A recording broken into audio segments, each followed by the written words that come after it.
You know how sometimes you sit down to draw and your mind just goes blank? That's totally normal. That's called creative block, and we all experience at some point.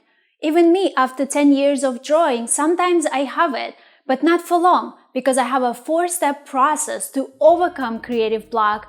And in this video, I'm going to share it with you so that you don't have to be stuck for long. I'm Tatyana Deniz. I'm here to teach you how to draw using the cute and simple style called Kawaii. So if you wanted to get better at drawing and maybe even start a creative business using your new skill, then be sure to subscribe and hit the bell to know about every new video I create.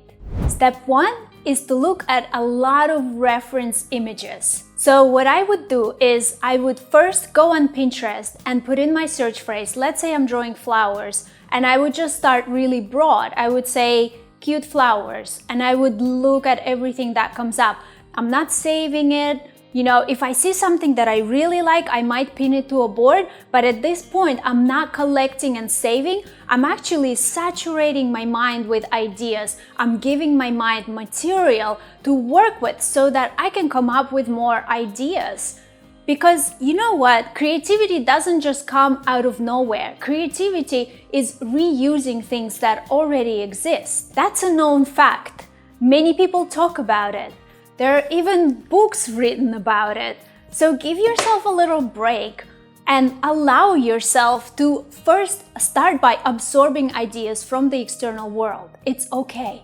Step 2 is to step away and do something else. What happens when you do that? You're actually giving your brain space to process what you have just input from your reference research. So go for a little walk, like literally, it can be as short as 3 minutes, 10 minutes is the best. Just go down the street, look down the road as far as the eyes can see, listen to the sounds outside. You just need to reset your mind. It's like you've just put all of these ideas into your head, and now you need to give them space to process. Ideally, if you have time, it would be good to continue this process the next day, but sometimes you need to get the drawing done now. So you can't wait until tomorrow. So this is what you do. Just go for a little walk. And if that's not an option, do something with your body that's different to what you normally do. So you can do a yoga pose, or you can just, I don't know, do one of these things that puts your body at a different state, and that actually stimulates the flow of creativity. What's your favorite way to unwind when you feel too much in your head?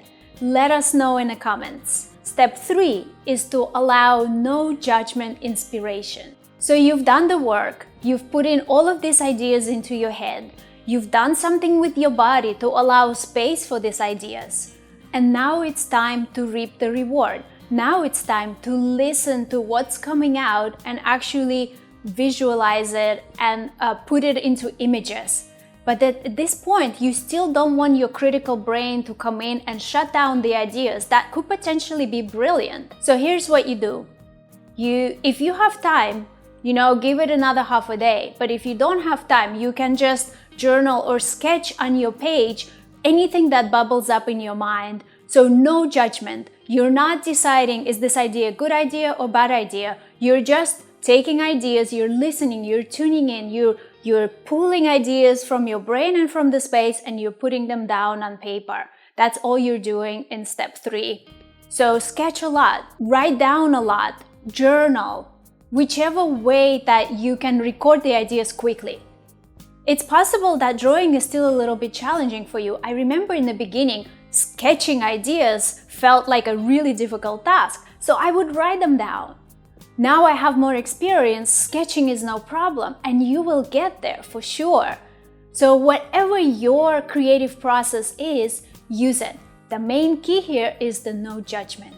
Step 4 is where you actually start to judge and create. So this is where you do bring in your judgment.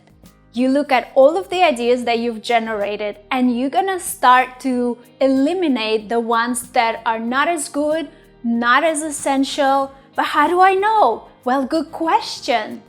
So there are some ideas that you definitely know, like, oh no, this is not going the right way. So just eliminate those. Maybe 20% is gone.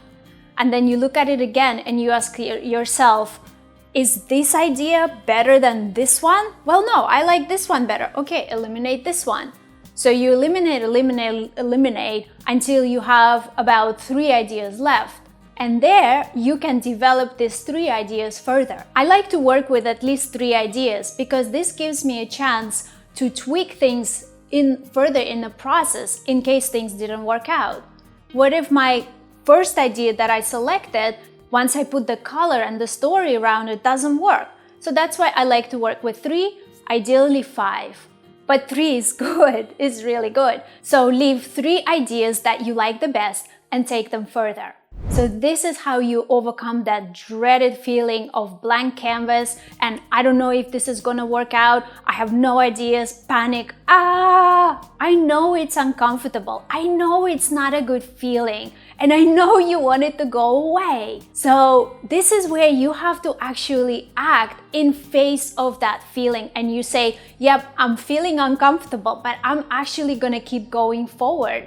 And trust the process. Trust the process. It works. Just start doing research, go for a little walk, sketch out no judgment inspiration ideas, and then eliminate what doesn't work. And you will get to the result, my friend. I promise you. Just keep going. And I will see you again in the next video.